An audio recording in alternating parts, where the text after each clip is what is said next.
There are 4 of us leading the tour, so you can ask any of us for information, or they're going to help keep us all together. And I'm going to ask them to raise their hands. So we have Gary, Petra, and Andrea. So we're each going to lead a different station, so we'll be passing off throughout the tour.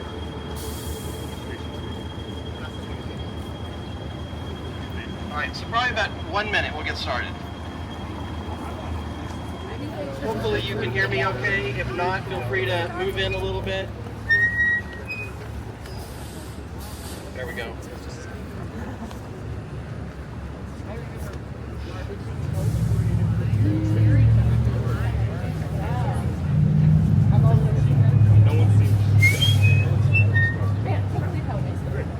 Okay.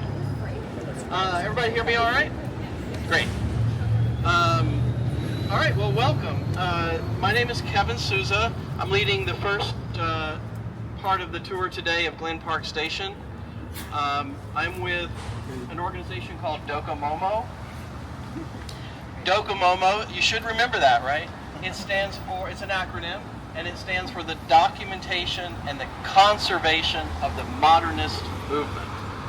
And we're focused on advocacy and preservation and appreciation of modern architecture, landscape, and design.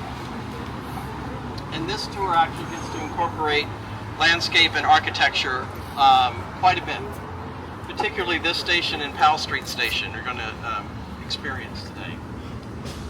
We are a nonprofit volunteer-run organization. It's actually a worldwide organization. We have chapters across the United States, and primarily we lead tours like this one, or we hold open houses like in modern houses, or do film screenings, those kinds of things. Different kinds of tours and advocacy and educational events. The money that we receive, since we're volunteer run, we are membership based, so you can become a member. Your membership gives you usually discounted and early access to our events. And the funds that we raise primarily go to support a travel grant every year for a rising professional to attend the national symposium that's held by Docomomo. That's our primary funding opportunity. Otherwise, our funds go to just to support creating events like this. This past year, we've just give you a sample. We've had a number of different kinds of events. We recently held an open house over in Berkeley to celebrate the 100th birthday of the case study architect Beverly Thorne. One of his houses was empty, and we were able to host an event there. I know some of you were there, and I'm sure you would agree it was a very special event. It was really a lot of fun, and a rare opportunity to see one of these modern case study houses by a case study architect. Also, this past year, some of you might have attended, and again, I think I see some familiar faces, our Skate Modern Tour, which I think was really one of our more unique and fun tours we've offered a couple times, that looks at the relationship between skateboard culture and modern architecture, which is a very tight and close relationship, actually. And I'm going to talk a little bit more about that today because it plays into this station event. So those are the kinds of things that we offer. In October, we'll be hosting our annual Tour Day. This is an event we hold every year. It's held all across the nation at all of the Docomomo chapters. And Tour Day is always based around a central theme. This year's theme is corporate campuses. So we'll be holding an event and a tour of Levi Plaza. So we encourage you to consider that. That event is free for members. That's one of the annual events that's free for all members of Docomomo. So if you want to sign up for our newsletter, if you're not on it, I have the QR code here. The newsletter is free. You get all the information about our events, and then also have information about becoming a member. Okay. With that, I'm going to get us started. We have, as I mentioned, 4 of us are leading this tour today, and I'm going to start off here at Glen Park Station. From here, we're going to go to 24th Street Station, and Gary Leung is going to lead that tour. From there, we'll go to Powell Street Station, and Petra will lead that tour, and then we'll end up at Embarcadero Station. So we will end at Embarcadero, and Andrea Feynman will lead that part of the tour. And with that, I'm going to hand it off to Andrea, who's going to give some background, general background on BART, and then we'll start talking about Glen Park.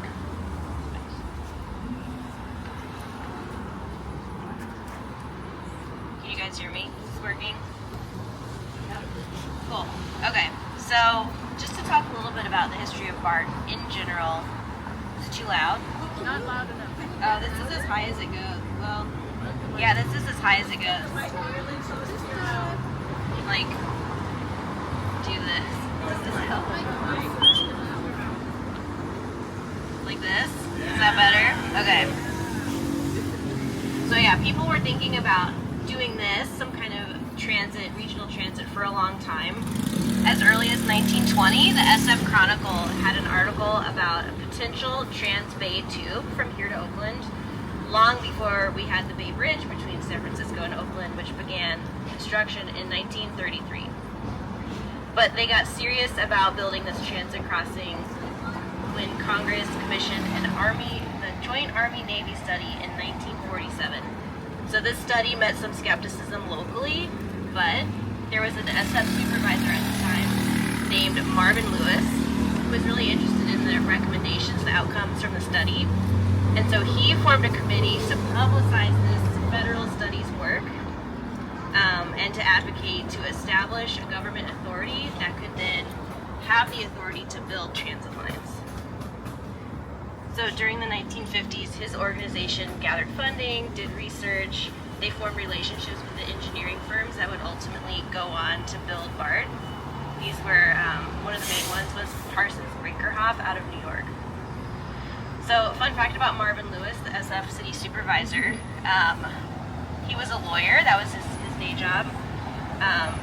He specialized in cases that had to do with emotional damages. And in 1970, so after the BART thing was kind of underway, he had a client in North Beach who was in a car crash where she was riding in a car that had some kind of collision with a cable car. They sued, I'm not sure, the city or the driver of the car, saying that the trauma from this car crash she was in with the cable car caused her to become a nymphomaniac. And she was awarded $50,000, which, if you average that up to today's dollars with inflation, that's $400K.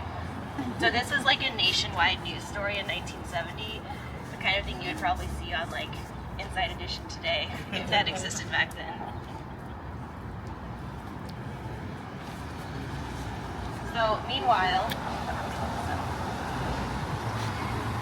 from 1940 to 1960, just to set the scene about what it was like here in the Bay Area, the population more than doubled in that 20-year span.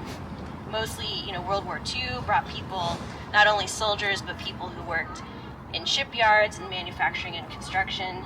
Some more statistics. In 1940, San Francisco was 95% white. By 1950, it was 75% white, and the black population had increased by 7x. In 1947, which is the year the Army-Navy study was released, an accountant in San Francisco could expect to make $310 per month. A nurse could make $230, and a telephone operator $156. Meanwhile, in San Mateo and Santa Clara County, which is where San Jose is, these areas were pretty empty at the time. They were pretty agricultural, and there weren't a lot of interstate highways even throughout the U.S. So the building of the interstate highway system here across the U.S. only really got going in the late 1950s. And I-280, which is this highway back here, they didn't really start building that until 1964. There was train service from SF down to San Jose, from 4th and Townsend, where Caltrain is today. This was run by the Southern Pacific Company, but apparently the schedule was rather sporadic. It wasn't as often as Caltrain is today. And locally, the Key system ran buses and ferries between San Francisco and the East Bay. And the Key system was actually founded as a business venture by the person who founded it to boost the value of real estate that he owned in the East Bay. For example, his organization built the Claremont Hotel.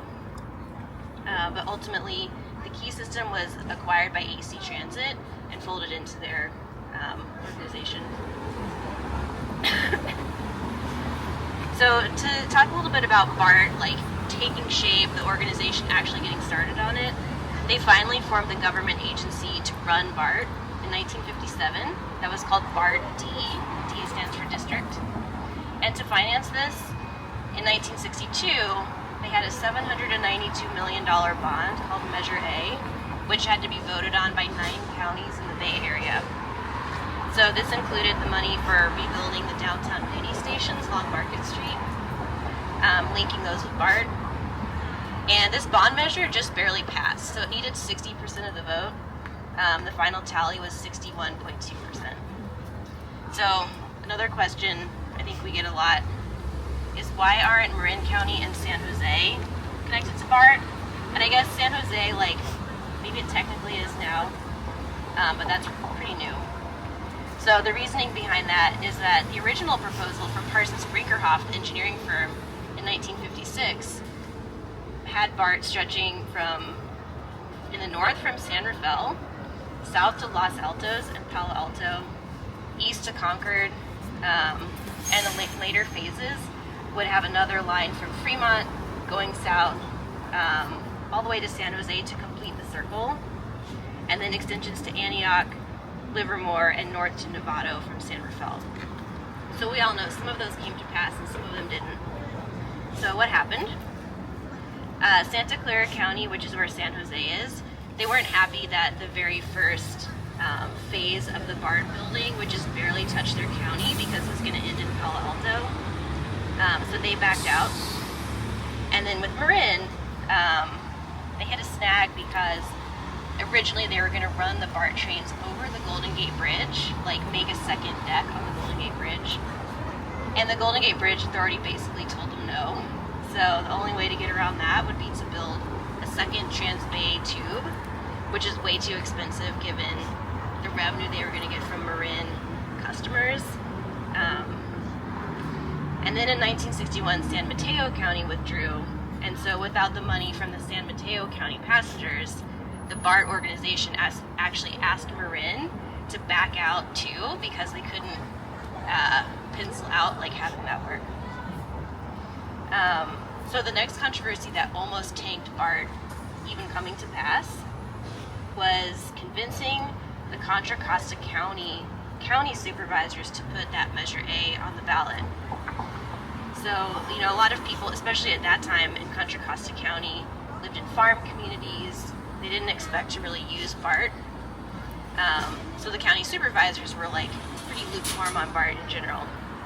So the BART-D leaders had one supervisor that they felt they could like persuade, get him over the line to vote to put this on the ballot, and ultimately they did. But it really came down to this one person who could have just said, no, we're not having BART. Another thing that was kind of a controversy in the early BART days was the freeway revolts. So these were common, you know, across the U.S., especially in New York. There were some famous freeway revolts. But in San Francisco, you know, we had several of them. Some of them were more successful than others. For example, in 1961, there was a big protest around not having 280 go through Potrero Hill up to what is now Mission Bay. And that failed. As we all know, 280 does go through Potrero Hill. But other protests, like one against having a panhandle freeway along Oak and Fell through Golden Gate Park. As you know, there's no freeway there today. They were successful. And then one that was more like medium successful is with the Embarcadero Freeway. I don't remember this, but at one time the Embarcadero Freeway came north, you know, across in front of the ferry building, and then just stopped in a dead end at Broadway, and that was because protesters halted the progression of the freeway as it was being built. So what does this have to do with BART? Saving the money from not building these freeways allowed the SF supervisors to dedicate some of the Bay Bridge tolls that they were going to spend on further freeway construction instead to BART's budget. So now we're going to hand it back to Kevin.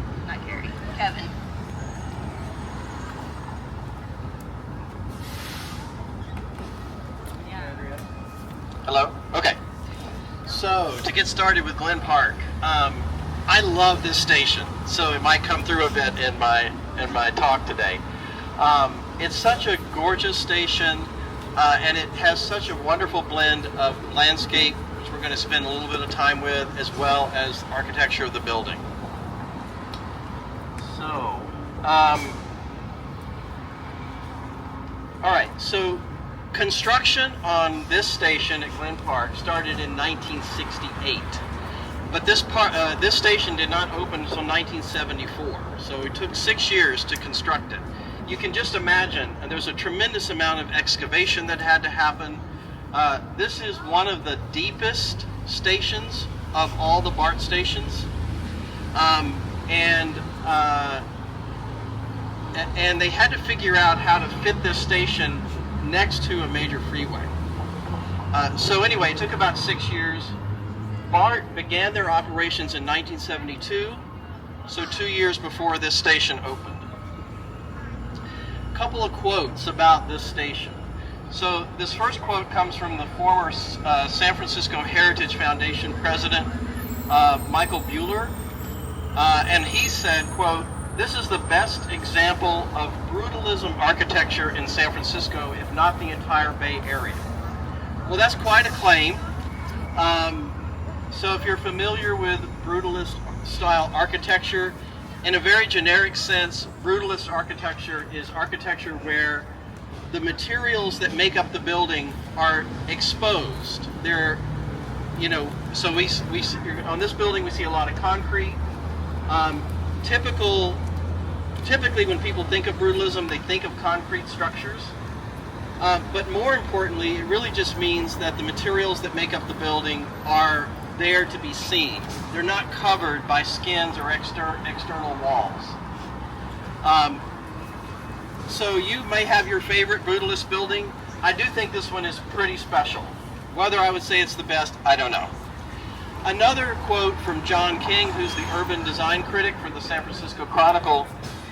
He wrote that Glen Park Station is, quote, "a big-boned example of brutalism, a muscular tour de force where light streams to subterranean train platforms through thick structural forms, illuminating marble panels that cloak the walls behind the trains." Quite dramatic as well. But honestly, it's pretty accurate, as you'll see today. All right, who is responsible for this station? Well, the primary architect of this station was Ernest Born. I don't know if anyone heard of Ernest Born. So Ernest Born was born in San Francisco. He was a San Francisco native. And some consider him sort of the father architect of San Francisco. And by that, they don't mean he built San Francisco, but he did have a lot to do with city planning and design, and he had a great love for the city.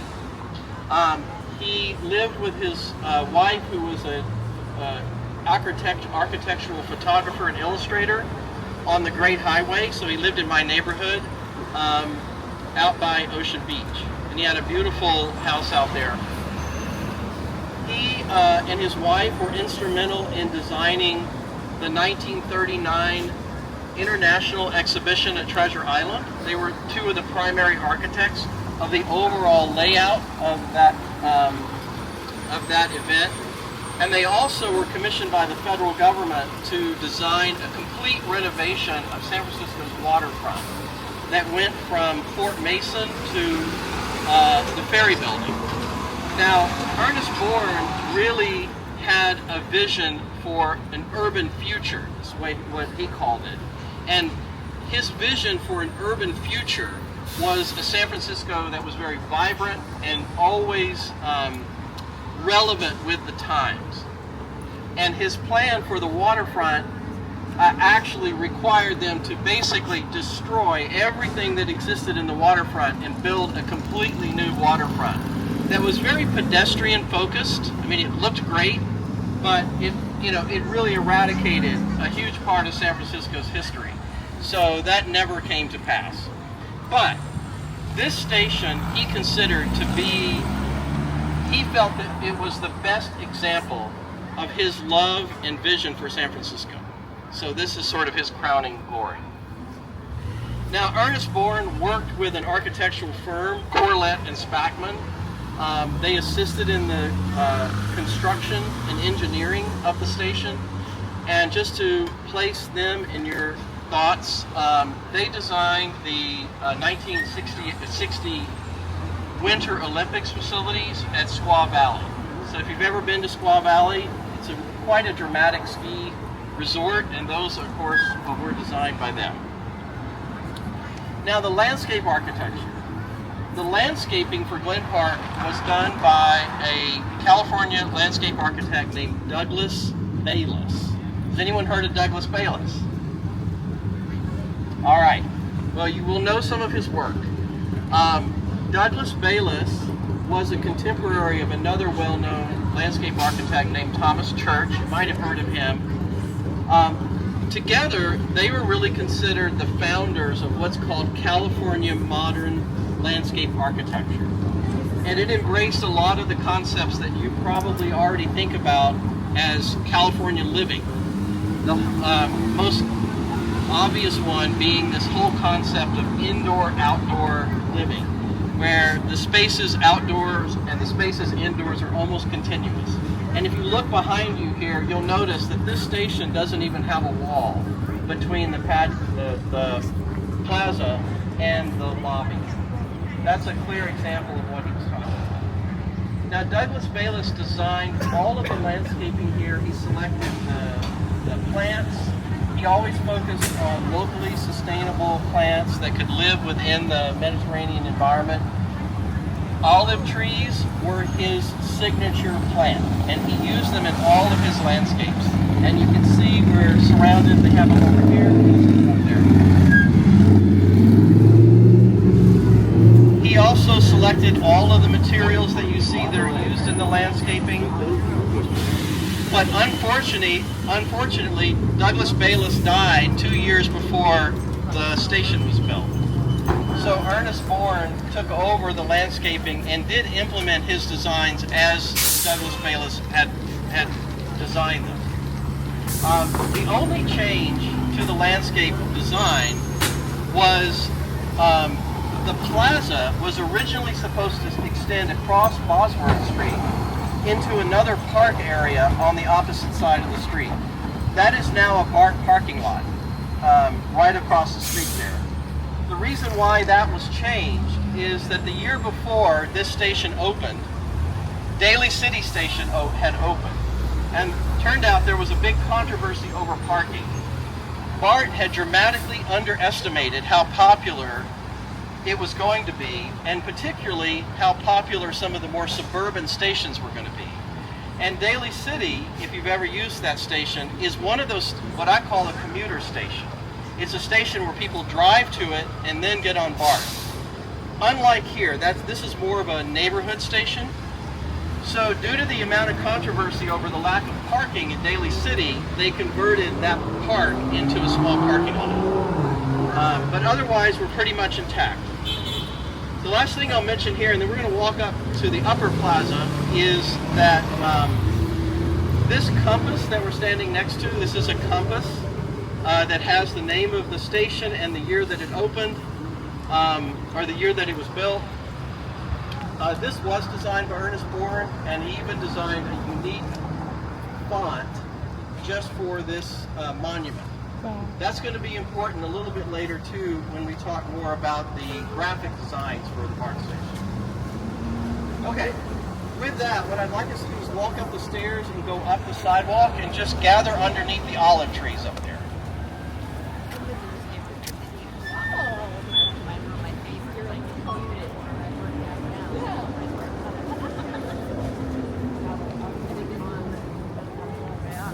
Which was what?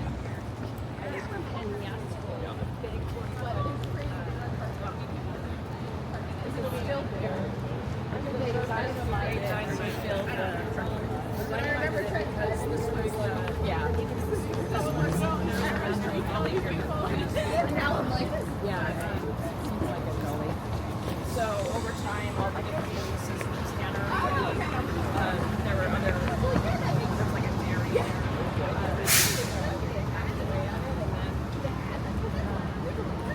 And it used to be really limited. I thought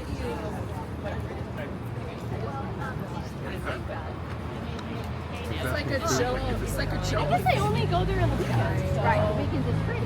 Yeah. And then you don't have to. When I was in View, you sit at first in the morning and kind of expand out some other lots. Because I always walk there on the weekend and it's All right. So we're standing here under Bayless's olive trees as he imagined them, but never got to see them, unfortunately. You can see that the plaza here is quite extensive, and if you think about it, this is a lot of real estate for a BART station. We're so used to just heading into the turnstiles and being on our way.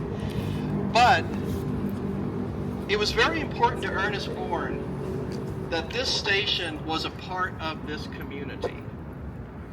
And he wanted to make sure that there was all of this public land or park space. And you can honestly imagine coming here and having your lunch, even if you weren't riding BART, particularly down there by the compass. All of this is, as I mentioned earlier, relatively unchanged since it was built, and it's one of the least modified stations in the BART system. Because of that, it has been nominated for consideration of the National Historic Registry.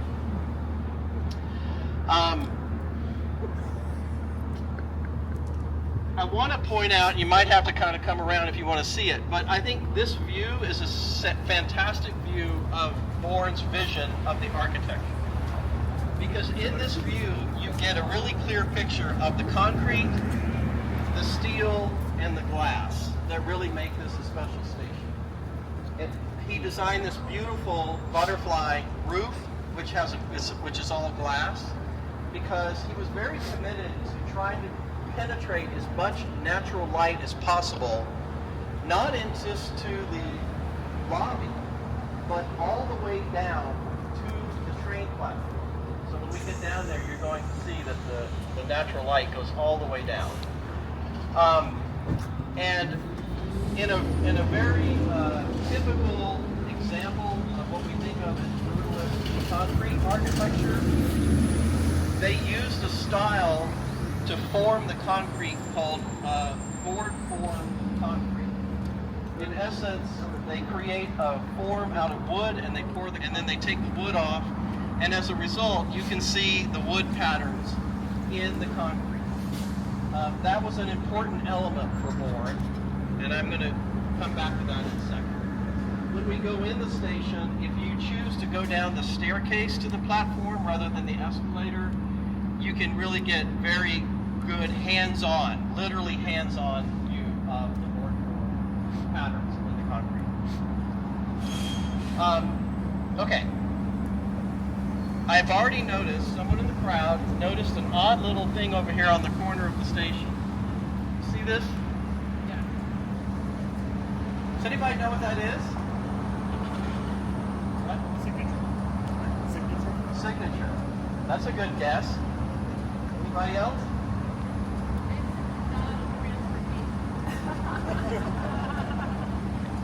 When I first saw it, I thought it was the street number, because this station is located at 2901 Diamond Street. And the more I looked at it, the more I pretended I could see the numbers 2, 9, and 0. Now the number 1 was a stretch. It turns out this is a piece of street art. And it was, get to my note here.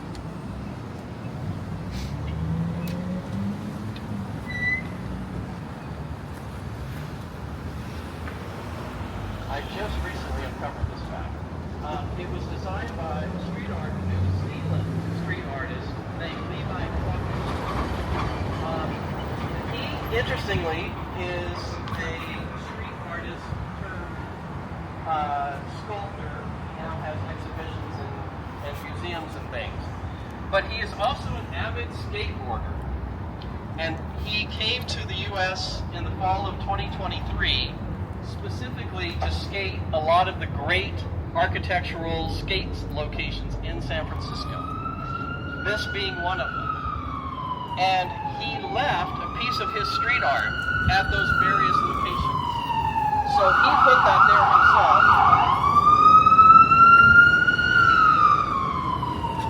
You'll also find his art, so I'm sending you on a mission here. You'll also find his art at St. Mary's Plaza and Embarcadero Station, Embarcadero Plaza.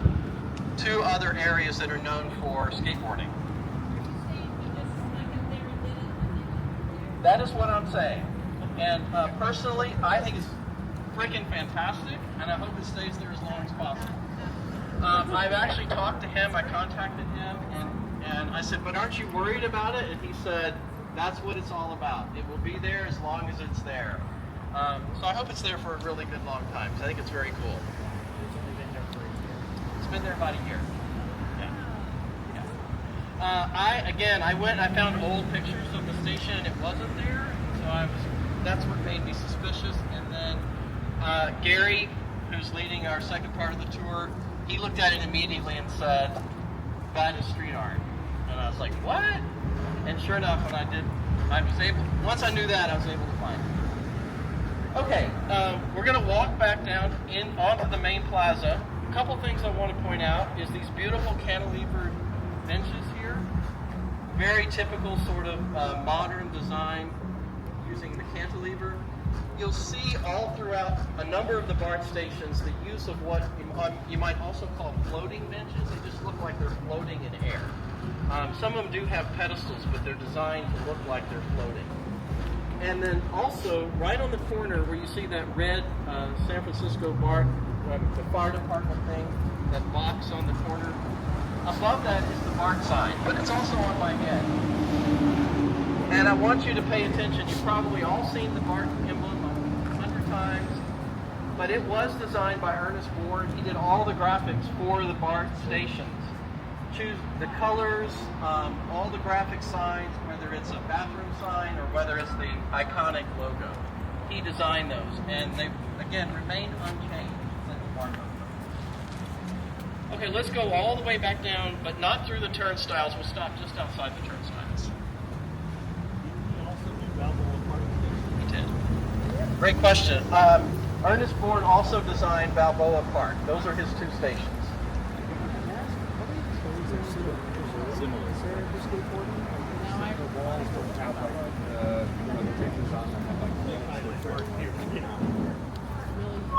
I don't know for sure, but I can pretty much guarantee you that they have not. It's like yeah. Honestly, I think one of the issues is that where you see a lot of the hostile architecture for skateboarding is on private property. So, you know, the California Street Corridor is such a great old school skateboarding location. But those are all private buildings, and they want to spend the money to put all that in. As being a public space.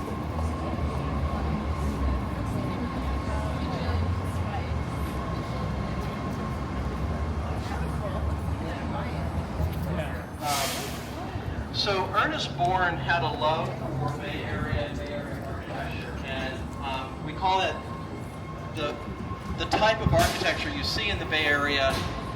We call the Bay traditions. There are multiple phases of Bay tradition architecture. But this station, interestingly, I think really embraces sort of the redwood build design of the Bay tradition. So we think of using a lot of redwood, awnings, cantilevered roofs, and so forth. When you look at this station, you'll see he intentionally brought the roof support beams out beyond the roof line. That is a typical element of Bay tradition architecture. He also installed this awning here, which in this case is made of fiberglass. But I'm going to ask you to suspend your what you know about this building for a minute and look at it holistically. And I can almost imagine that this station is built out of wood that this canvas is this awning is made of canvas, and it really softens the whole structure. I think that was the reason why it was so important to him to use the board form concrete to get that element of wood. So it really creates a different feeling for this station. He was very focused on building a station that was going to last a very, very long time because it's a public facility. So he, that's why he chose the materials he did, but he still embedded the elements of Bay Area architecture. The last thing I'll mention here is that he intentionally kept this building the same height as the surrounding buildings. So, these are mostly, I'll say, original buildings, but he didn't want to dwarf in any way the neighborhood or the structures that already existed here and fit this building into the space. Okay, let's go into the turnstiles, and we're just going to meet on the far wall next to the windows. Yes? Oh, sorry.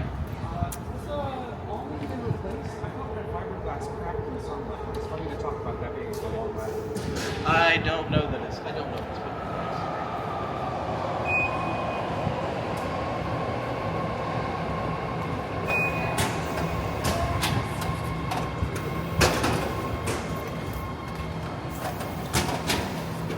I'm not ready.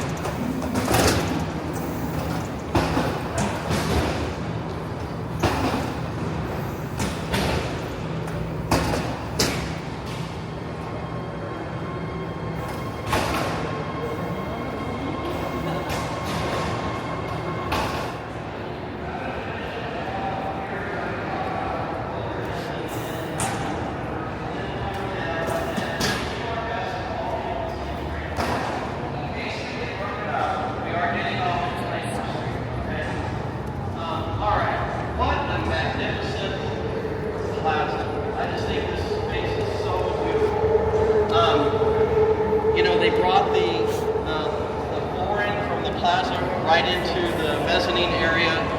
You can see all the light that's coming in.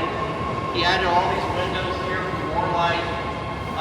But yet, while we might hear the sirens, we don't hear the freeway. It really does a great job of isolating us sound-wise from the freeway. Now this is the art and architecture tour. So we looked at one piece of art, which is, I would say, unintentional for this station. But there's one piece of art that may be the largest piece of art in the BART system, I don't know for sure, that was very intentional. And that is this entire wall behind me, the south wall.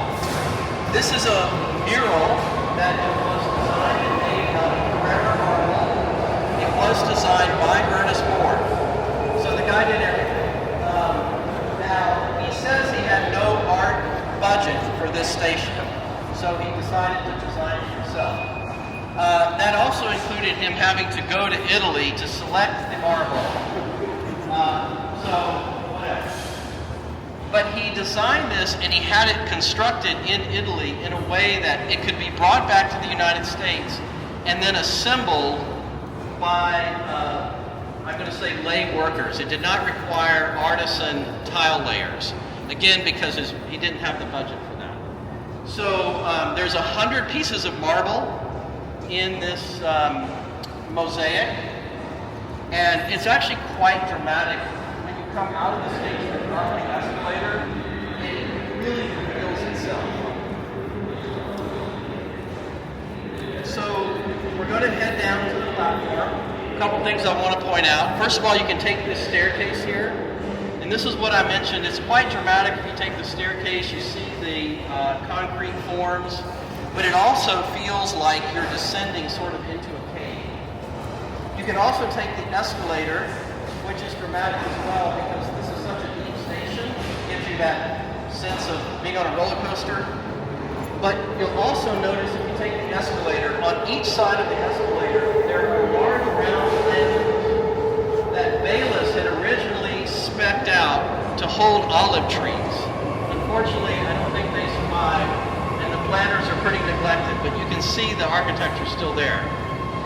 When we get down to the platform, a few things to notice. If you end up on this end of the platform, you'll notice that the overhead beams in the ceiling are all painted different colors. Ernest Born did that. He designed that, and those are the primary colors of the BART graphic palette. Second thing to notice is he used all white Carrara marble on the floors.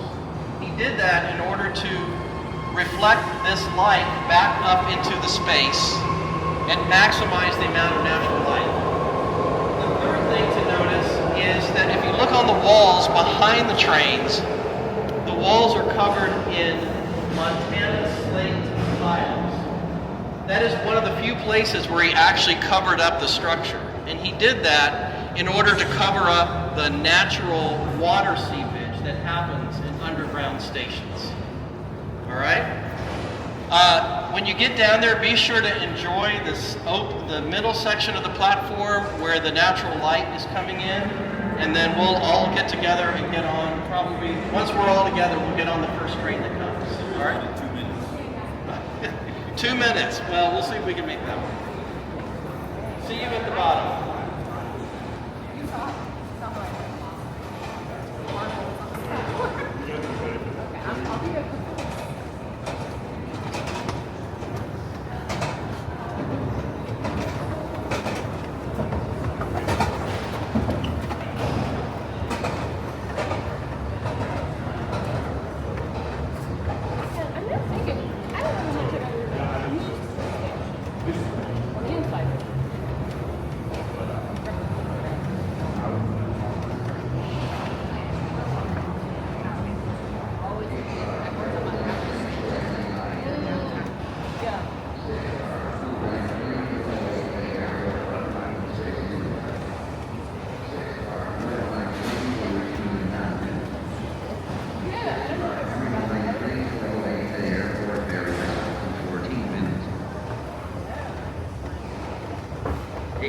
The yellow line Antioch train now approaching platform 4.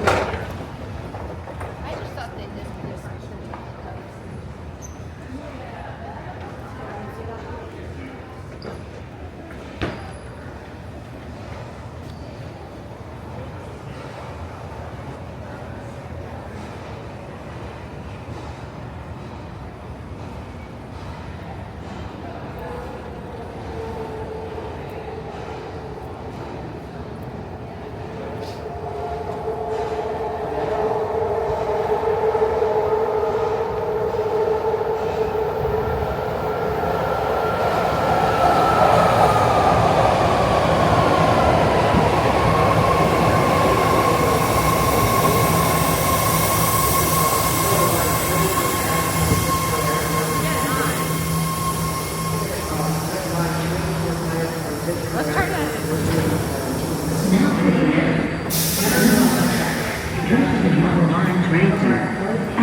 The doors are closing.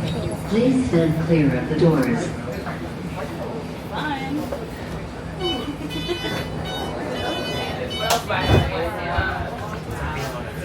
I know, I love it.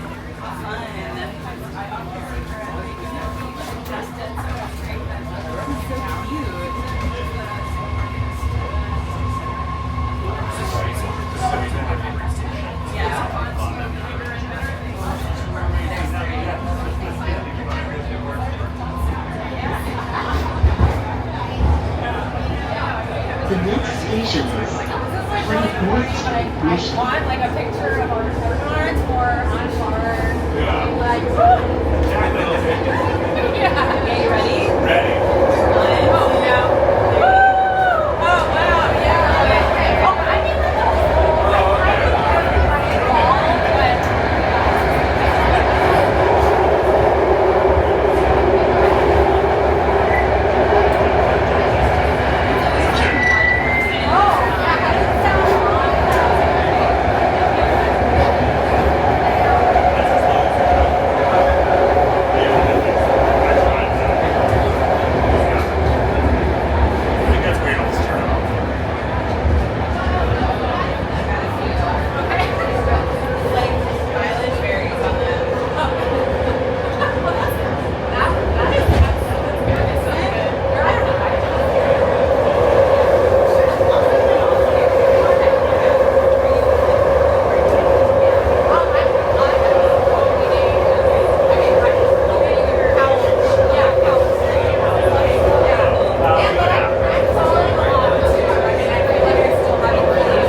why like such like they're excited. Yeah. Okay. We are. We're getting off here. Getting off. All right, everybody. Now boarding Okay, out. sorry. 24th Street, Mission. Gotta get out of here. This is a yellow line train Maybe the to platform's too loud, so we can just the start heading doors are up. closing. But I guess Please just stand take a clear note of of the the doors. materials, kind of brick-colored flooring, let it southwesterny feel. I think that's what you notice first when you come in. But we can go up top because it'll be loud down here.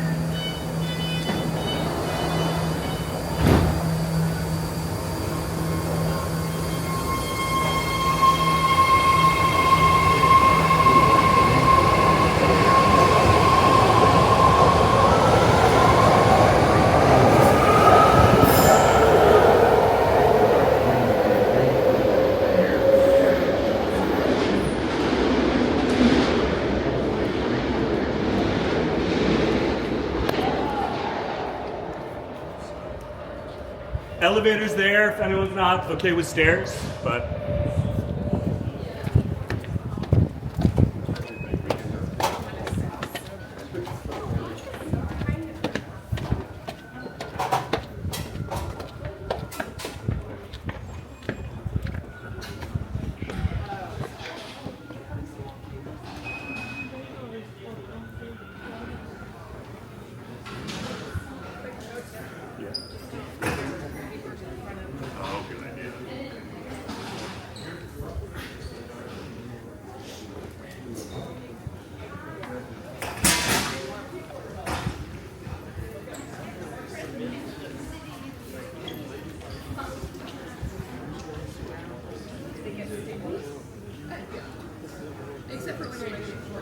no, get close.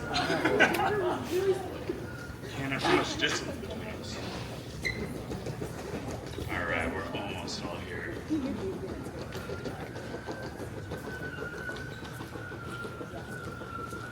Okay, I think that's everyone.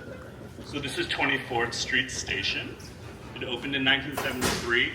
It's 700 feet long. It cost $8.4 million to build, which is about $60 million in today's currency, which doesn't seem too bad considering how much things cost nowadays. So the architects are Hertzka and Knowles. They're a local firm. They started in 1933. They've had some pretty significant projects in the city. They co-designed the Crown-Zellerbach building with SOM, which is largely considered the first international style building in the city. Attention to our passengers, due to scheduled track maintenance in the Berkeley Hills Tunnel. There's going to be a lot of this. You can expect up to a 10-minute delay in service on the Antioch line in both the San Francisco Airport and Antioch direction. Thank you. Great. So some other projects by these architects, they designed the PG&E headquarters as well as the Standard Oil headquarters. They've done St. Mary's Green Hospital. seats next to train doors are reserved for riders with disabilities and those who need them the most. Help keep BART accessible for everyone. Thank you. And they've also done the administration buildings for the Golden Gate Bridge. So those are those buildings you see as you're coming in from Marin. So certainly a significant footprint in San Francisco. So I think the first thing you'll notice when you enter the concourse is the very dramatic, fully vaulted ceiling going all the way across. This really dramatic arched mezzanine with concrete ribs and buttresses, expressing a lot of strength, kind of referring back to that really honest form of modernism where you're showing exactly the structure and how the station's built. With that, it's punctuated by this really pleasant recessed lighting that you're seeing in this corrugated pattern. And you'll also notice that there is acoustic paneling built into the ribs here.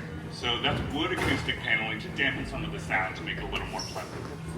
So I think it's a really fun kind of space-agey, 70s looking design. I think it's very dramatic. Of course, you're seeing a ton of concrete in here, very dependable, low maintenance material, because this is the train station, right? It has to be ultra functional, definitely a tenet of modernism there. So we're not going to exit the station. I'm going to save you the fare, but I will pass this around. So that is the east exit.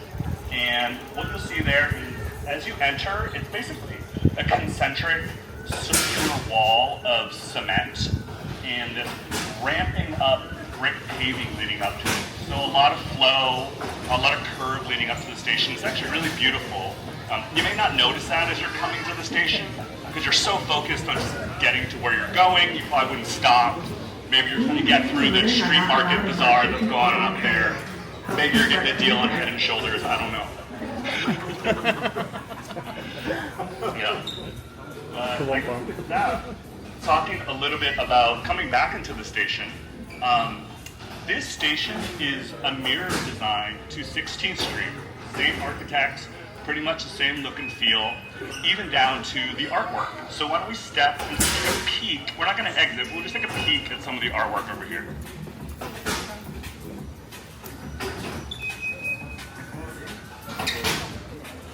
All right, everyone take a little peek over there.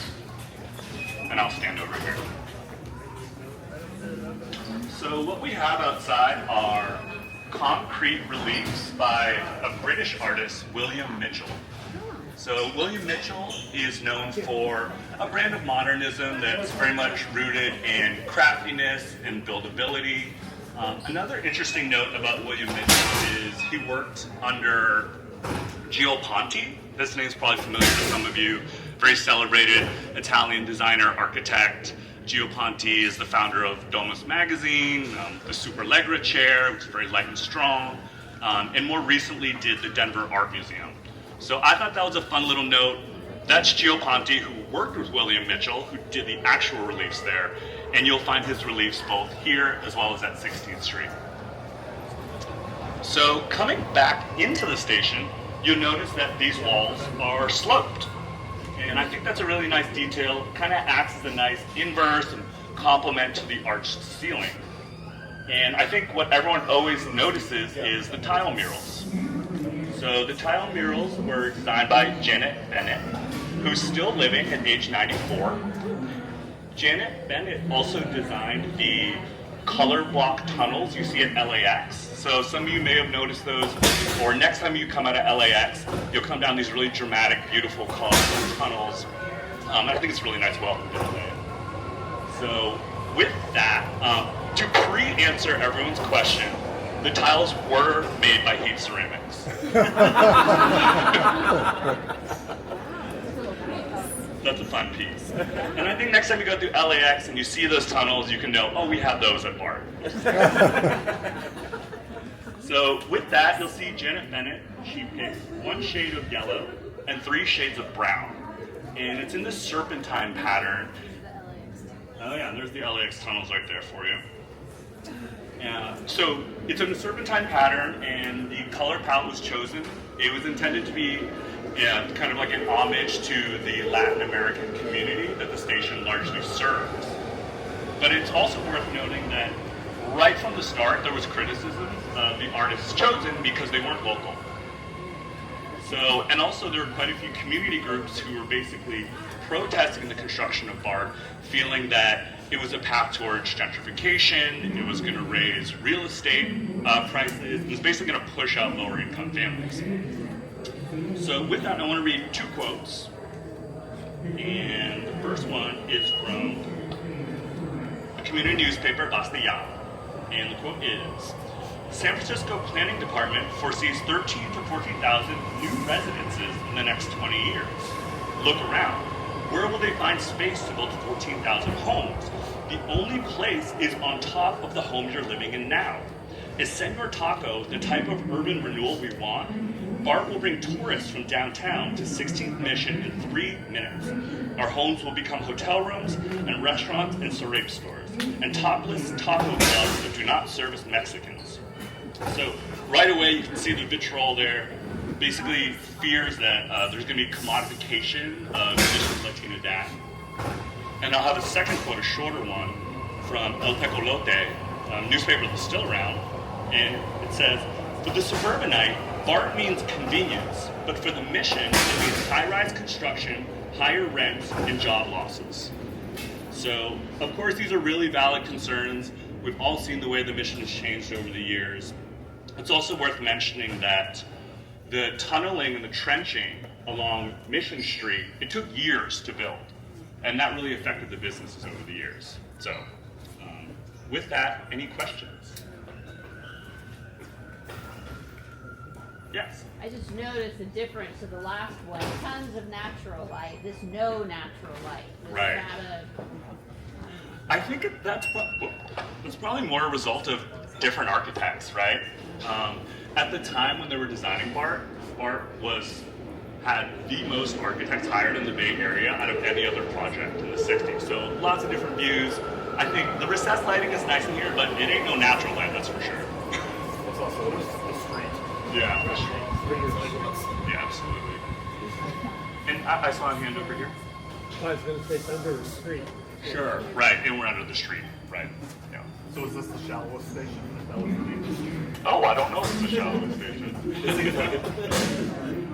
But I do want to hand around one more photo. This one's a fun one. It's more of a pop culture one. These are some very blurry images from a show called The Streets of San Francisco with Michael Douglas. It was a police show, detective show, and these photos are from an episode filmed in 1972. They're having a chase scene through 16th Street BART. And what's fun about the photos is BART wasn't open yet. So you can see kind of construction materials in the photo, ladders, things of that nature. You'll recognize Michael Douglas in the photo, but I think what's also interesting is his co-star, Carl Malden. I always thought he was George's boss from Seinfeld, Mr. Wilhelm. It's not. He just looks exactly like him.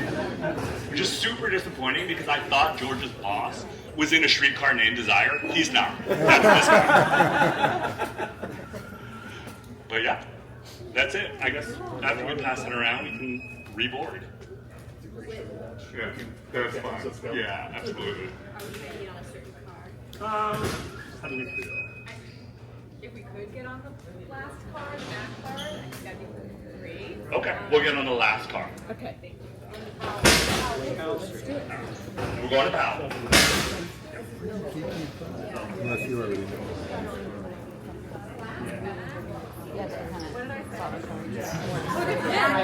Got married in that building.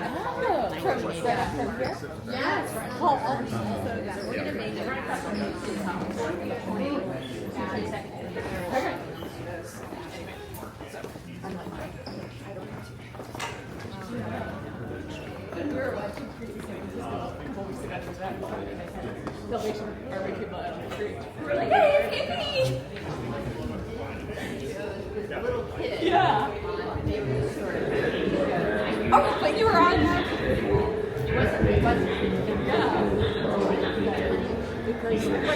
Ten minute delay in service on the Antioch line in both San Francisco Airport and Antioch directions. Thank you.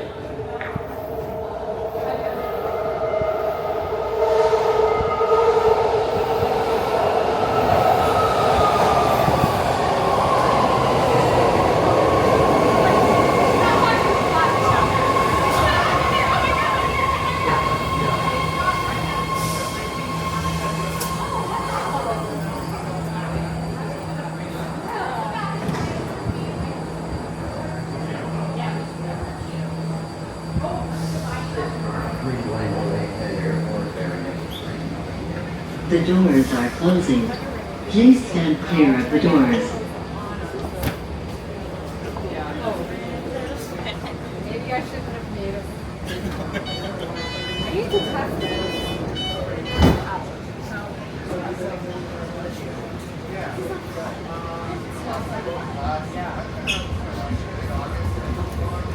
Touring? Oh, from where?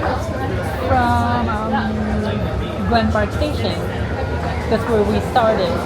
Oh, okay. Yeah. It's an architectural organization. Oh, where are you guys coming from? Oh, different places. From different places. Oh, Okay. oh, it's like a tour. Okay. That's nice.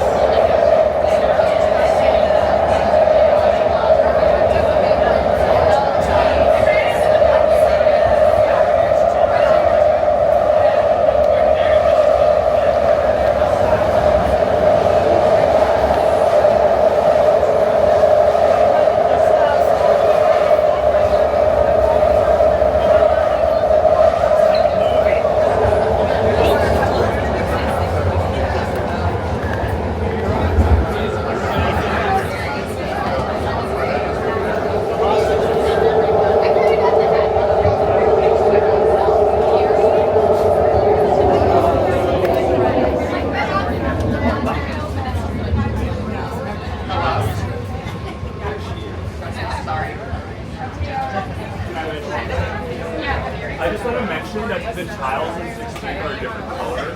Green's and blue, and those were inspired by the colors of Marin. Really, otherwise, I know. It's very 70s with the avocado and the sky blue. There's a meow one, and then there's a The announcement.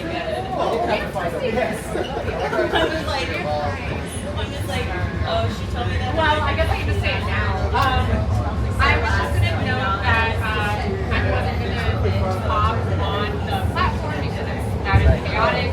So we're going to go head on to the shop board and exit the ticketed area. The next station is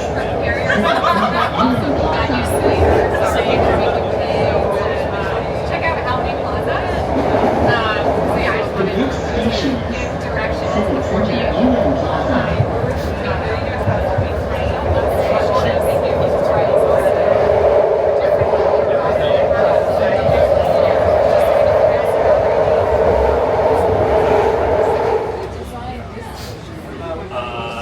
Petra, do you know? Civic Center designer? Now moving out.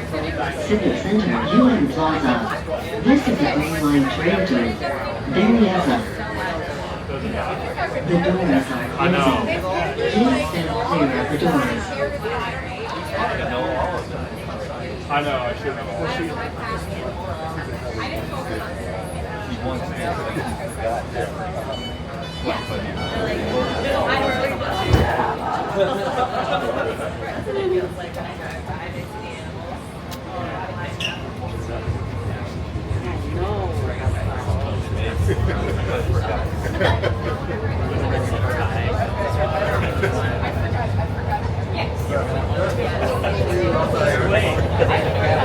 The next station is Powell Street.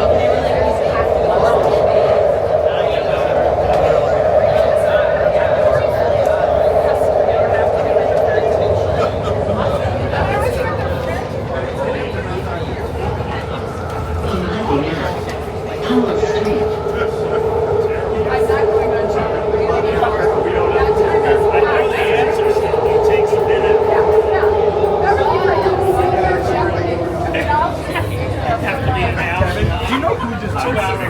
The last person to ring the buzzer. I'm trying to look at it. I don't smell it's really embarrassing. Now moving out. Powell Street. This is a Green Line train to Berryessa. The doors are closing. Please stand clear of the doors.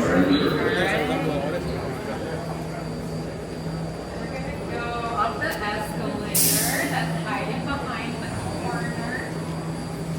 I think you hear me. Can you hear me? Yeah. Yeah. Okay, let's go upstairs. Yeah. I think there's a working elevator. That's a really high. I can help.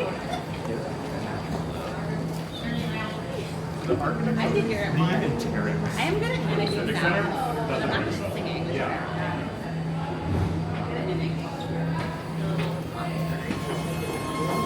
Did I spend too much time with someone? I start like doing their it's like unconsciously. That's a sign of Joy, how's that? I've never done one. It's really narcissistic. The teacher that I was hanging out with. She's like stealing my Casey, I'm I'm always hustling through that station. Yes. Like never. Always running behind. Always so many people. Yeah, she did actually. She was very How long has everyone done? well. She's right there. Okay, well that's good. Then I'm done. There's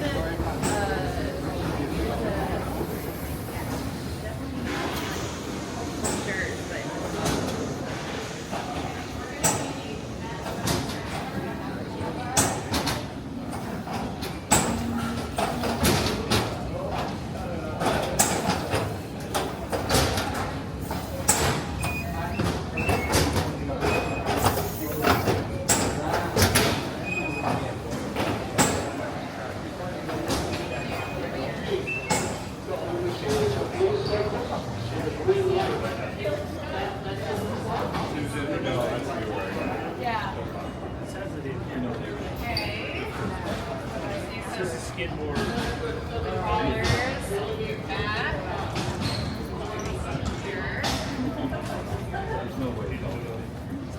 how's my volume? I think it's good. Okay, I think everyone's here. So welcome to Powell Street Station. Much of what I will discuss today is applicable to Montgomery Street as well, its sister station. Both were designed by architects SOM, Skid More, Owings Merrill.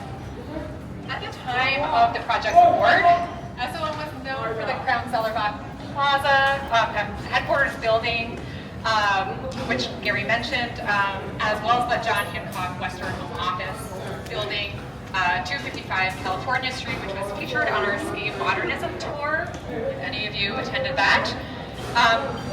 The station's design challenges and outcomes can be understood through a large debate about the concourse level, where we're all standing due to the cost overruns. The tension was primarily between the architects, SOM, and the district's overseeing general engineer consultants. SOM had proposed an arched ceiling and an open design with minimal columns that would have created a sort of airiness that we experienced at Glen Park and even at the mission stations. But the engineers rejected the design as either impossible or too expensive. Maybe it was a little bit of both. I'm not sure it was impossible. But they countered with a flat ceiling design and a regular column grid, which you can guess who won that argument. That's what we have today. They also proposed lowering the ceiling height from 11.6 to 10 feet, and I would say that that 18-inch difference is palpable and kind of explained my experience of these stations before these stations being Powell and Montgomery, before this renovation happened in 2022. There was always sort of this like compressed feeling, and so yeah, like I said, the city. Well, I didn't say this part, but sorry. Both plans were presented to the city, and the engineers prevailed, saving about $3 million for each station. The city actually preferred the arch design, but not the price tag, and BART refused to pay for it. So that dispute and general tone of disagreement between the engineers and the architects occurred as Don Emmons, a well-known Bay Area architect, and landscape architect Lawrence Halprin stepped down from their advisory roles in BART's design in protest of this general approach to architecture that started emphasizing value engineering and just kind of reducing the capacity and vision of the architects. And so just a few more notes about this interior. The station is highly utilitarian. It was anticipated that Montgomery and Powell would be the most highly used stations. In 1971, the Chronicle wrote that the emphasis in the mezzanine and escalator passageway areas is on clean simplicity of white tile and stainless steel. They'll stand up under heavy usage, be easy to clean, and resist vandalism. And the architects felt that there would be adequate warmth from the presence of crowds and limited color advertising and colored maps. So let's talk for a bit about the tile and terrazzo. I have a handout here with various items associated with this station, Market Street, and Hallidie Plaza. I'm going to talk about all these things. So the first thing here is an as-built drawing of the iconic, beloved, maybe hexagonal domed tiles. They are glazed ceramic, which is durable and easy to clean, and what the New York City subway station is made with, is covered with. But it's the dome shape that's a little more unusual. And despite the tensions that I mentioned earlier between the engineers and architects, I do want to highlight that BART's architectural standards did give and encouraged freedom of the architects to give their stations distinctive, unique designs so long as they met performance specifications. So any ceramic tile would have met those standards, but there are moments you can see where maybe a little extra creativity or uniqueness has been given to all the stations. So I think that goes a long way for explaining the overall appreciation we can have for the thought that went into the architectural designs for these stations. An expert with the Heritage Tile Foundation believed that these tiles were produced in the early 1970s by a now dissolved company called Interpace Corporation, and San Francisco master tiler Riley Doty notes the tile's installation quality is pretty significant. He says to install the tiles at the stations, workers had to lay out the tile scheme with water levels and chalk lines, as lasers were not yet used for this purpose, which I think is a little bit funny and hard to believe when you hear Andrea talking about the use of lasers to construct the Transbay tube. So something weird going on with lasers, but it is a really nice, clean and precise installation of tile. And I would also say, if you haven't studied the bricks on Market Street, there are a lot of moments where the contractor's work is really high quality, and that's not always a given. The terrazzo flooring, it uses a language of chevrons, bullseyes, and oblongs to create a modern design. You can see the second page of my handout is a study that I made of the overall station's flooring pattern, because it's kind of hard to appreciate when there's a lot of objects and expansions and whatnot. This graphic, geometric bold language might be familiar to you by way of Bobby Stockton-Sullivan's super graphics. She didn't do these, but it's part of a language and spirit of the time. She's known for these sort of large-scale graphic paintings that relate to architecture at places such as Sea Ranch. Okay, so now we're going to go out to Hallidie Plaza, right out here.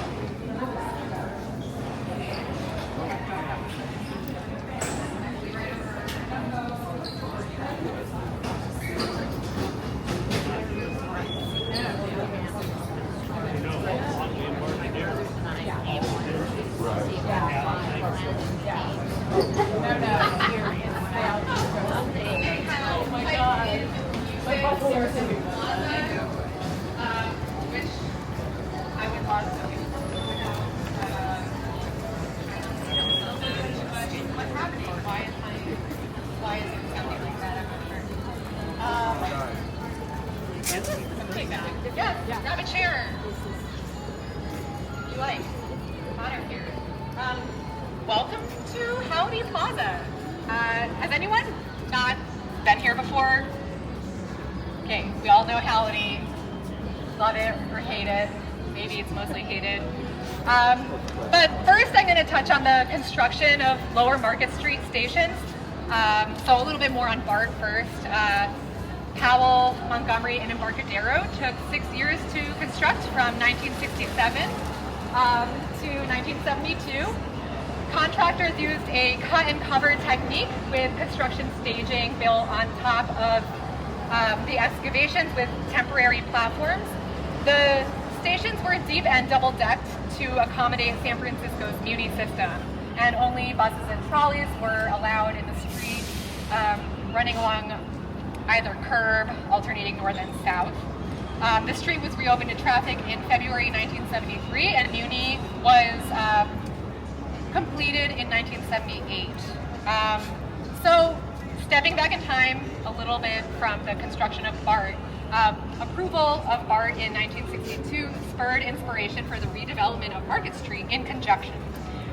That year, Market Street businessmen, property owners, and officers of the San Francisco Planning and Urban Renewal Association, which you may know is still around today. It's called SPUR. They're pretty active in urban planning conversations and advocacy. This group gathered to establish the objectives for the street's redevelopment. The next couple pages on the clipboard of handouts that I'm passing around includes some imagery of Market Street from right before the redevelopment period, straight from the Warnicki archives, which you can visit. It's up in Sonoma, and it's a pretty interesting place. And their vision, based on how it was looking, was to transform Market Street into one of the world's most attractive boulevards, to rid Market Street of its shabby atmosphere, and to put new life into Market Street as the center of Bay Area business, shopping, and entertainment.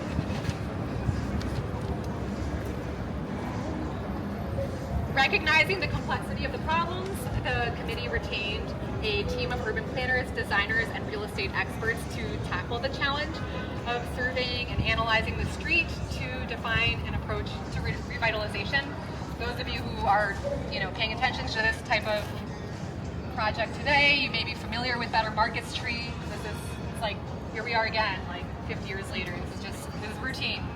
And the resulting document that they produced is called What to Do About Market Street. It's kind of an interesting document about the spirit of the street at the time from a very, specific perspective.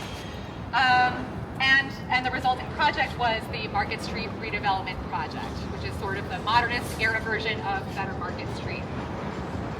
So between 1968 and 1970, the joint venture architects developed the design, and it was an interdisciplinary group consisting of Halperin and Associates, John Carl Warnicki and Associates, and Mario Ciampi and Associates. That project is 2.3 miles long from Embarcadero to Octavia, and it was constructed in the 70s and 80s. They envisioned a pedestrian-oriented series of linked open spaces connected by consistent paving, lighting, street furniture, plantings, and sprinkled with fancies of preservation, including some clocks, fountains, and sculptures.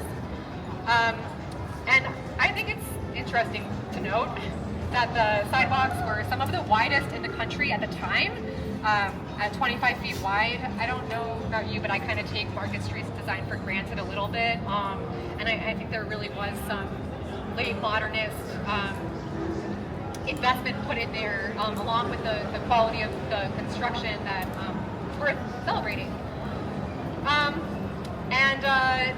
Noting that the red herringbone bricks and some of the other materials like Sierra granite were used extensively on Market Street in this plaza, and the bricks are also used on the platform far below. So I think that's like a wonderful way of tying the language and space all together. The redevelopment project included 3 large plazas, United Nations, Hallidie, and Embarcadero, and a few small plazas, Mechanics Monument and Crocker Plaza. These adjoining spaces were originally thought of to give purpose to the meeting of 2 different street grids. There's sort of this 45-degree angle produced between the city's grids that creates these triangles, which were then used as places to kind of give expansion and more generous space, more generous public space to the redevelopment project. UN Plaza and Hallidie Plaza have BART entries and were designed by Halperin and Associates, while Crocker Plaza, which gives access to Montgomery, was designed by Sasaki and Associates. So I'm just going to talk a little bit about Hallidie, and then I'm going to wrap it up. So the 1967 Market Street Design Plan Summary Report called for a sunken plaza with amphitheater-style steps that could serve as a venue for seasonal events like fashion shows and concerts. The sunken plaza was desirable to Halperin as a way of breaking up the potential monotony of walking on the flat ground of market space.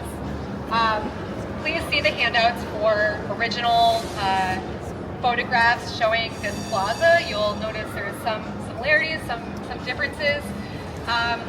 Lawrence Halperin is a renowned modernist landscape architect, and I think this plaza, the very dramatic scale and depth of it, and the textured Sierra granite and terracing is kind of similar to some of his other projects. I would note Freeway Park in Seattle, as well as the Portland Open Space Sequence in Portland. And I'll just note again that we're doing a tour of his Levi's Plaza in October, so we really like to talk about him and his spaces. Sorry, I think he's great. He really is. Sounded weirdly snarky.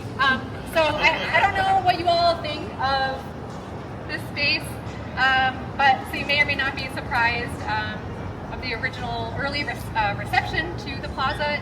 It was heavily critiqued. The New York Times called it a dreary hole, more litter than any public place in New York. Others called it a $2 million hole in the ground, and more recently, John King called it a deeply wrong design idea.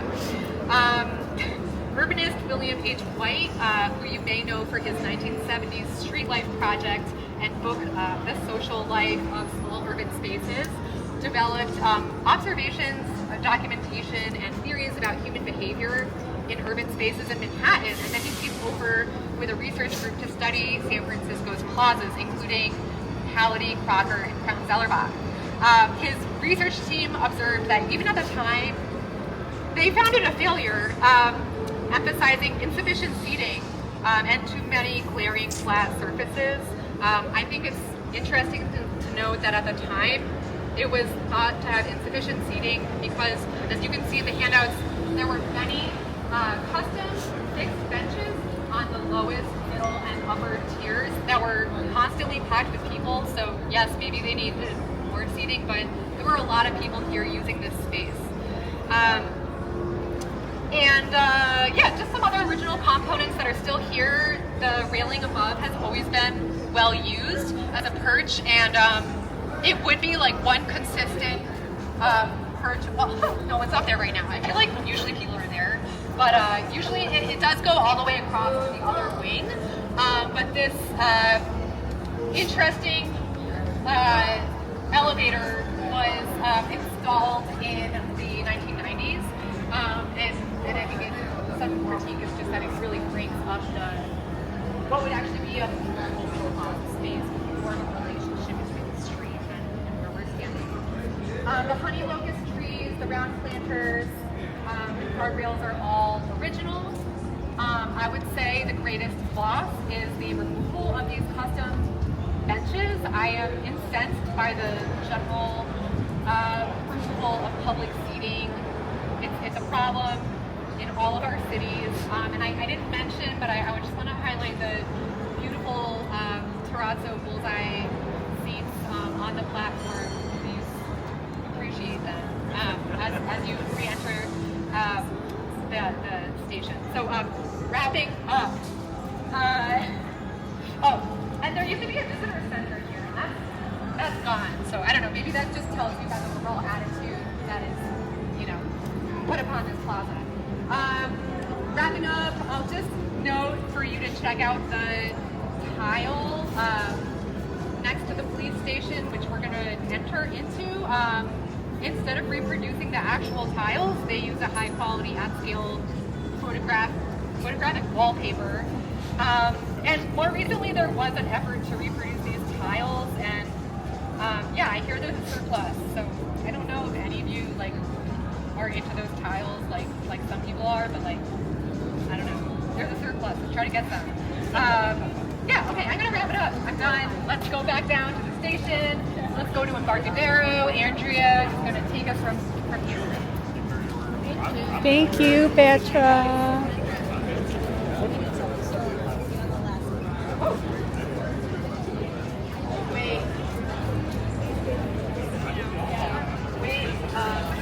Keep going, but get on the last car, please. Last car. We can do it this time. All of us together. It's too raw. I may go in. So there I got very flavor, and then they go in like that, and then I can do that. Yeah, that's fun. The easiest water transit.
It's pretty guilt-free. I just had it with passion fruit, and I'm like, This is just frozen fruit. Yeah, it's just frozen fruit. Like nothing else. Right.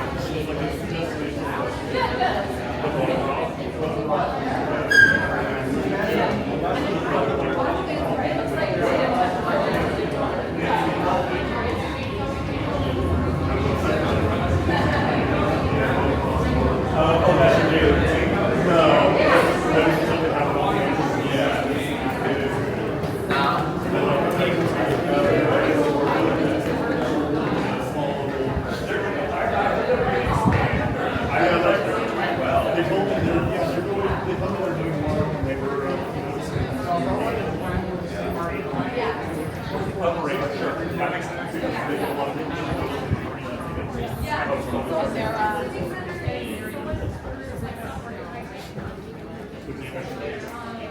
Yeah, because the people there, and I'm like, they're out, right? I don't live in like,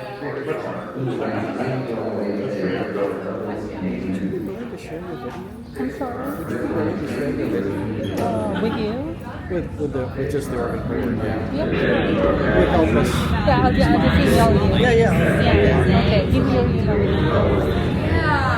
Next best opportunity, 10-minute delay in annual steps to report and anti-drug directions. Thanks.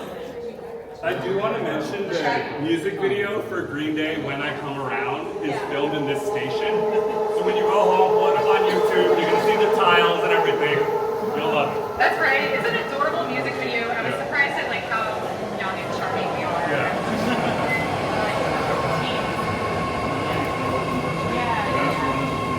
Really? So take a big flyer and you can see that when they were doing all that. It's pretty rad. Like for all the PDFs.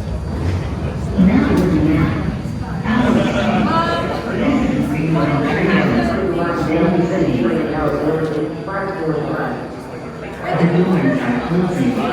Please stand clear of the doors.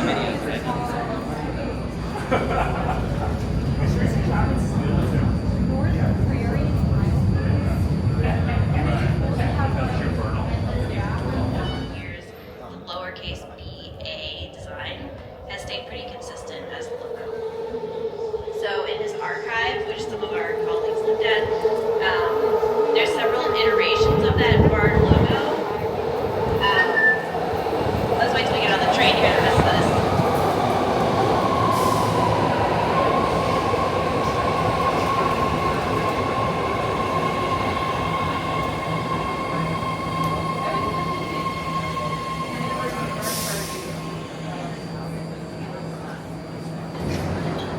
Now boarding out. Powell Street. This is a yellow line train to Pittsburgh Bay Point. The doors are closing. Please stand clear of the doors.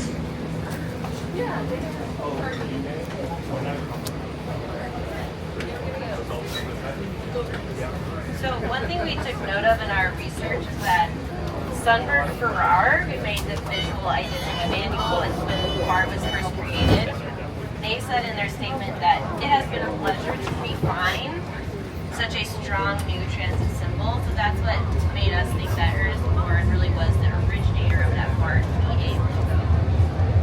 Another note, in terms of the auditory identity, maybe you've noticed, you're familiar with these male and female robotic voices. The next station is not this Montgomery Street. But the ones that are like, get car train in 11 minutes. There's a male voice, I think, maybe going south, and a female voice going north, or maybe I have that backwards. Arriving at But those were Montgomery only Street. added actually like right before the year 2000. They licensed these voices from Lucent Technology Company. Before that, they could only make PA announcements like live with people who were working for BART in the stations. And these voices' names are George and Gracie. But yeah, My daughter after her. Wow. Actually, or are you joking? Now boarding out Montgomery Street. This is a yellow line train to Pittsburgh Bay Point. The doors are closing. there was like stand a clear of BART the doors. documentary in like the last year or two where a camera was put on the front of the car and they used those George and Gracie voices they scripted a whole conversation in the film. So they got access to that. That's cool. Yeah. Yeah, I was surprised to hear that they only installed those in the late 90s because they sound so retro. But that was the state of the art for like voice The next station is Embarcadero. So we'll get out at Embarcadero and we'll head back to the back of the station. There's an escalator. Arriving at Embarcadero.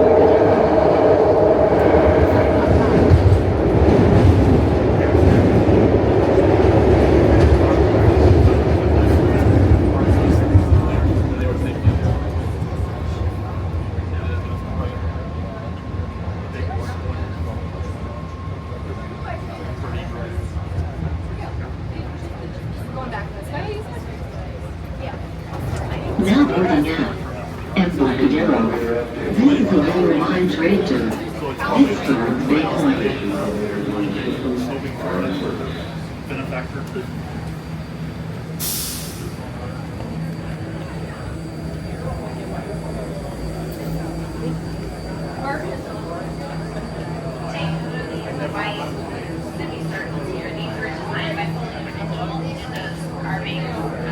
The doors are closing. Please stand clear of the doors.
Tally Mall was the main architect on this station, and he worked with Hertzka and Knowles, who I think did the mission stations too.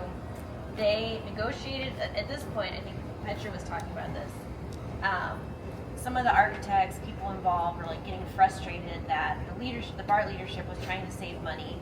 But they did negotiate a budget for 2 large sculptures at Embarcadero Station. Sorry. This one behind me, this blue kind of sleigh-looking thing. It's a 37-foot tall stoneware mural on the wall of the Union, and it was designed by Stephen DeStabler. So it was installed in 1977, and he was one of the most famous architects or famous artists at the time to have his work at BART. On the other end, which we won't be going all the way down there, there was something called legs, artwork called legs, very similar. It was like a tall thing like this, but it was made of macrame or like a knitted material. Black soot. Yeah, so if you can think back to what it was like around 1912 to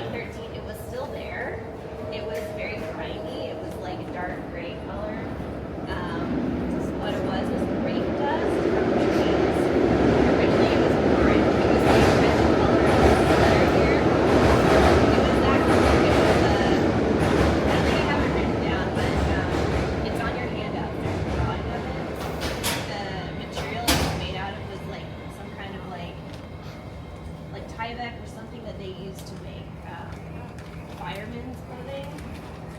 Anyway, it was a textile piece of artwork designed by Barbara Shawcroft.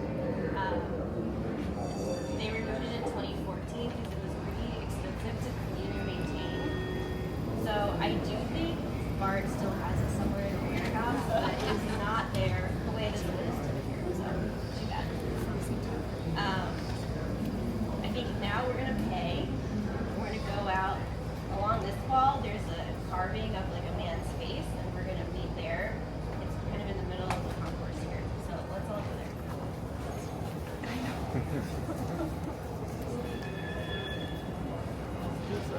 We can watch. This is all a way to help BART with their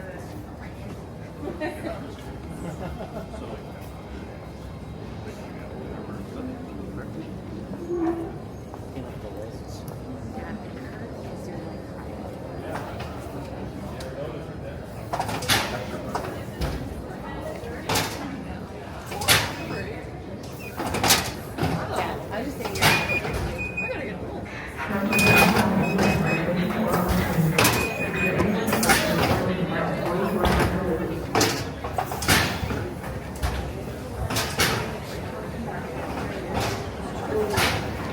Well, I haven't had very good experience. But I also had the fucking hot glasses, so. Yeah. Oh, we finally figured this out like a couple months ago. Which is weird for it. It's like normalish to come on in like your 40s. That's early, but I started when I was like 50. But it's just, yeah, I'm just the old lady. It's the age. Yeah. But yeah, it took a long time to figure out what it was. And then finally on the right combination of leopard. Does it have any bad? Well, I was having a hot sauce. And I could tell, what is BART? You know, every once in a while you run into a lady and she's like, oh, sorry, I'm hot sauce. And I'm like, oh, I get that. I can't. And they give you a dirty look when you don't actually know what you want. I'm like, no, really? I'm just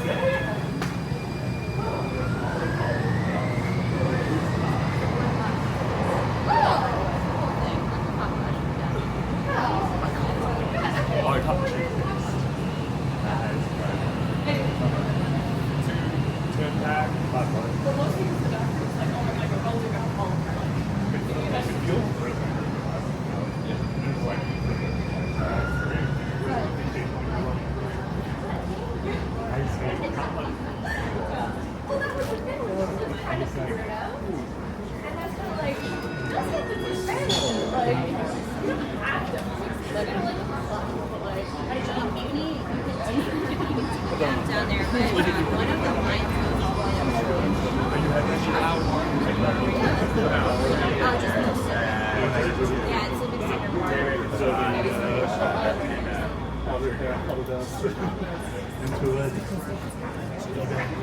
Stay safe. Never go on the tracks. If you drop something on the tracks, carry Martin's plate and we will get it back. And he was like, just, oh, sorry. So what we're looking at here is a portrait of Tally Mall, the architect who designed Embarcadero Station. Fun fact, he also designed the advertising kiosks at Rockridge. They're under the highway. I don't know if you can picture those, but they look very like circus. Pretty different aesthetic from the station. But so how did he become the architect? Like how was he chosen? So there's a lot of drama. I think I was alluding to it before, so was Petra. Originally, Don Emmons and Lawrence Halperin were the supervising architects of the whole system. Ernest Born was their liaison who worked with each individual firm that designed each station. And these guys quit in 1966 because they were frustrated with how the engineering team was like getting more of their decisions taken, like privileged over the architects and designers' decisions, so they quit. Tally Mall was chosen to replace them, and Ernest Born stayed on for a little while to help with the transition, so we're not really certain how much influence he had on the design of the station versus it being fully Batali Mall's idea. Batali Mall is like credited as the architect of the station. So originally, Montgomery was supposed to be the last station before BART went over to the East Bay. But this station was opened May 27, 1976, and it immediately became the second most used station in the system after Montgomery. And I actually just looked at some statistics from, I think, June, some month like earlier this year. Embarcadero actually had the most like check-ins and check-outs, more than Montgomery. So it might be first now. So part of the motivation to add this, when it wasn't originally part of the plan, is there was the Golden Gateway redevelopment project that was happening in the early 70s. So before the 70s, the Embarcadero Center was not here. The Gateway apartment complex, the tennis courts, all those things didn't exist. This neighborhood was mostly like produce warehouses and just kind of like shipping and industrial stuff. So this station the shell of the station was completed in 1969, and the interior was finished 3 years later, but the station didn't open for business until 1976. So I'm going to talk about the Transbay tube. Let me get my notes.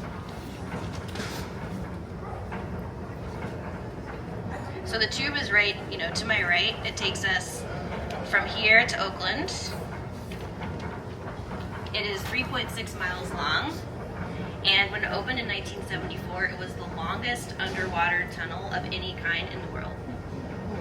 When it was constructed in the early 70s, it cost $90 million to build, and they spent another $90 on the approaches to the tube, like on either side. So in today's dollars, that $180 million would be more than $1.2 billion. So that's like an increase in price of 6x.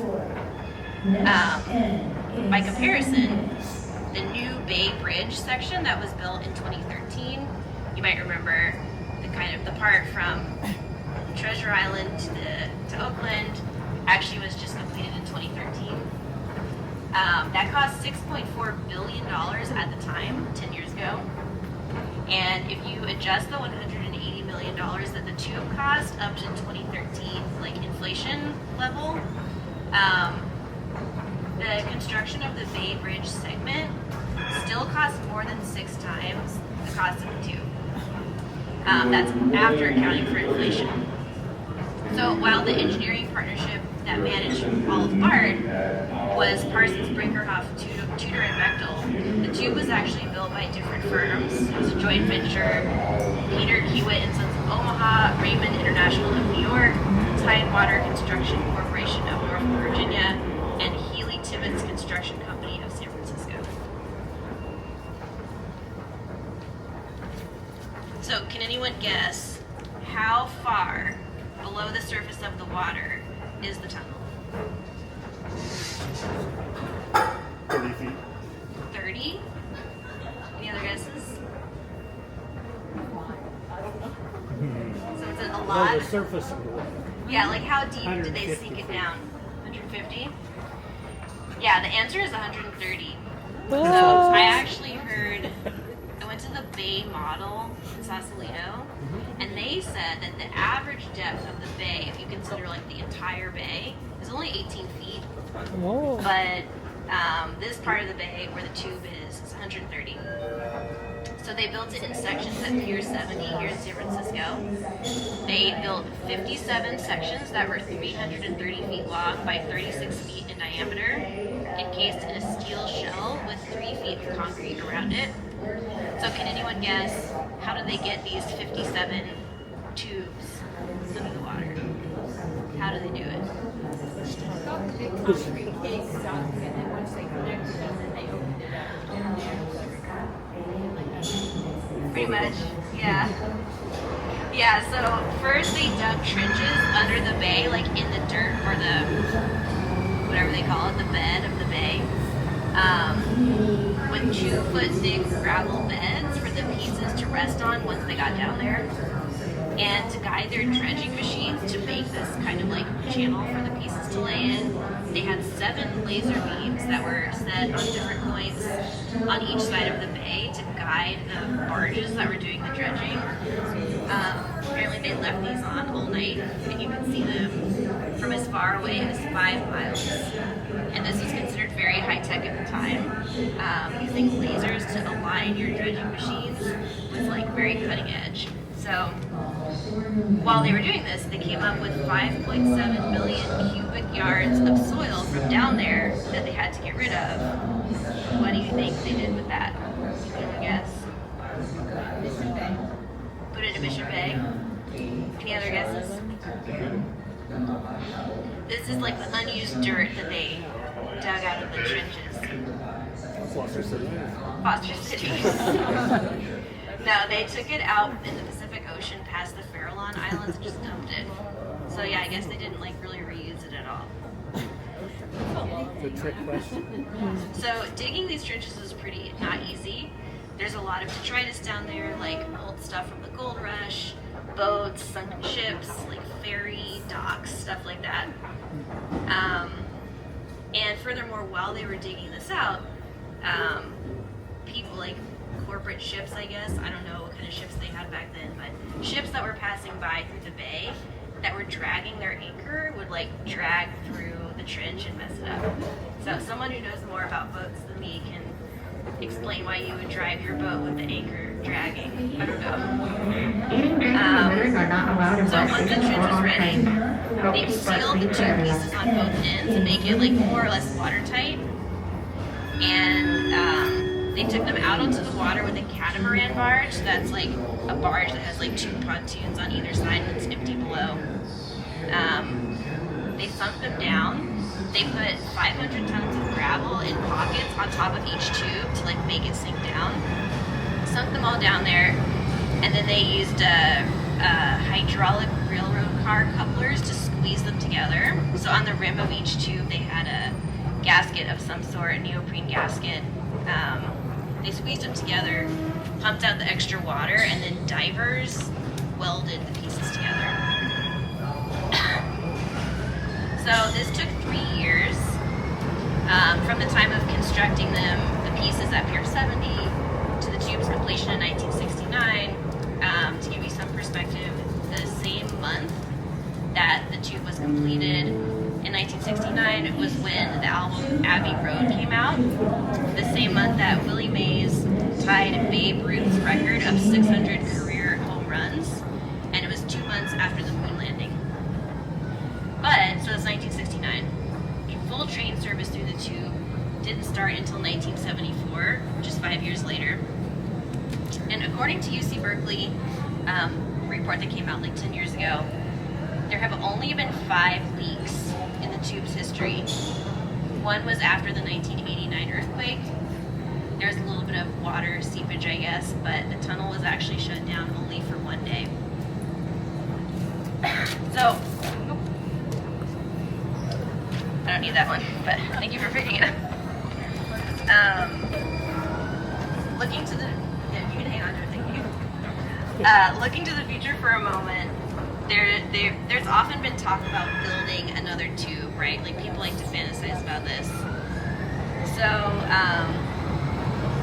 in 2018, they were thinking about like just musing about building a tube from Alameda to Mission Bay in San Francisco, and Ellen Smith, who at the time was BART's manager for strategic and policy planning, she said similar projects nationwide are costing between $12 and $15 billion. And that was in 2018 that she said that. So remember that the Bay Bridge section in 2013 cost $6.4 billion. So that's more than twice as much.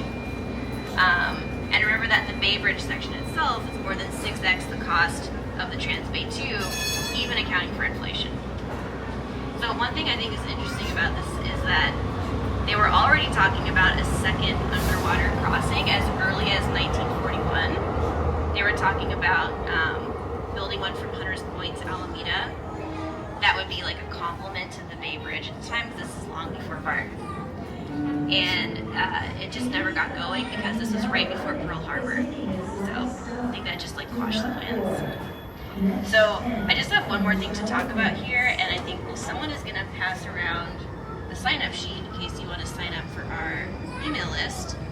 And secondly, if anyone took any photos today that you want to share with us, I'd love to see them. Please let me know after we can coordinate that. But the last thing I'm going to talk about before we wrap up is the industrial design of the BART cars. So we talked about Ernest Born and Sundberg-Farrar. They worked on the visual identity. At the time, Sundberg-Farrar was known as an industrial design firm, and that was their main contribution to the BART project, designing and prototyping the BART cars and supervising the manufacturing of the cars. So at this time, this is like the late 60s, going into 70, 71, the BART project was the biggest mass transit project that had ever been undertaken by an industrial design firm. And so Sundberg-Farrar and their partners like really went all out. They left no stone unturned, thinking about like materials they could use, different vendors, different shapes and designs. Part of the reason is that for a long time, transit projects didn't have a lot of R&D because they didn't have the budget for it. So other transit projects earlier in the 20th century, they tried to use off-the-shelf components, things that are already available, but the BART project had a budget for R&D, especially on the train cars themselves. Fun fact, one of the graphic artists who worked at Sundberg-Farrar was named Sid Mead. He worked in the aesthetics for the BART car prototypes, and later in his career he designed the sets and the concept art for Star Trek, Blade Runner, and Tron. That makes so much sense. So the company that got the contract to actually build the cars is called ROHR, R-O-H-R. They're an aerospace engineering firm, and they were chosen in part because of their high-tech experience. Since they didn't have to use off-the-shelf components, they designed all kinds of new things, like a new type of brake, like custom parts for the BART cars that I think probably not with the very newest design of the BART cars, but they were still in use, like these new parts were still in use in the 20-teens. One thing they did that was like kind of innovative was they designed the exterior of the BART car to be strong enough to have the seats be cantilevered. I don't know if you can remember what that was like, but it made it easy to like sweep under the seats and stuff like that. So talking about the final design, which you can see on the cover of the handout, and again, they replaced these cars like 3 or 4 years ago. But the car that was in use for almost the entire BART history until recently was 70 feet long, 10.5 feet wide, and also 10.5 feet high. And the tracks are 5.5 feet wide, which is different from the standard. The standard is 4 feet, 8.5 inches, which is common throughout the US. And they chose this extra wide design to make the cars like lower and more wind resistant. Some people might remember BART used to have upholstered seats. I can remember this around like 2008 or something. Not sure when they phased it out. But the BART leadership thought that this would help BART compete with private cars to make it more luxurious. In 1956, in a study, they described it as a mass transportation service that is at least as fast, as comfortable, and as cheap to ride as the private automobile. And originally they planned to have trains every 90 seconds. Because of this, they expected that passengers, like all passengers, would be able to sit. And to compare the population of the region from that era to today. Attention BART passengers, due to scheduled track maintenance in the Berkeley Hills Tunnel this weekend, you can expect up to a 10-minute delay in service on the Antioch line in both the San Francisco Airport and Antioch directions. Thank you. So to compare the population with the idea that everyone would get to sit down, the population of the San Francisco, Oakland, Hayward statistical area was 2.6 million in 1960, 4.7 million today. So the population of the general area has almost doubled. Just last note,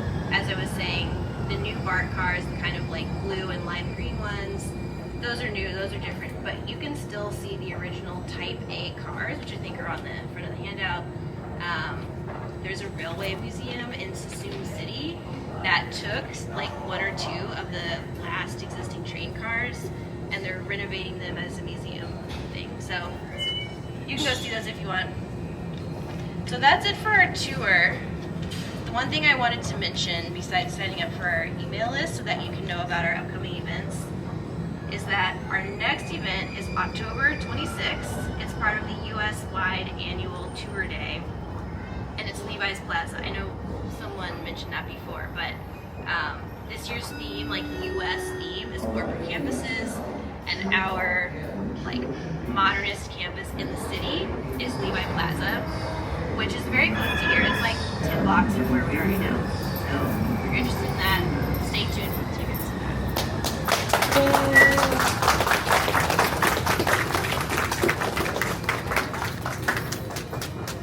Thank you all. Thanks for coming. Thank you.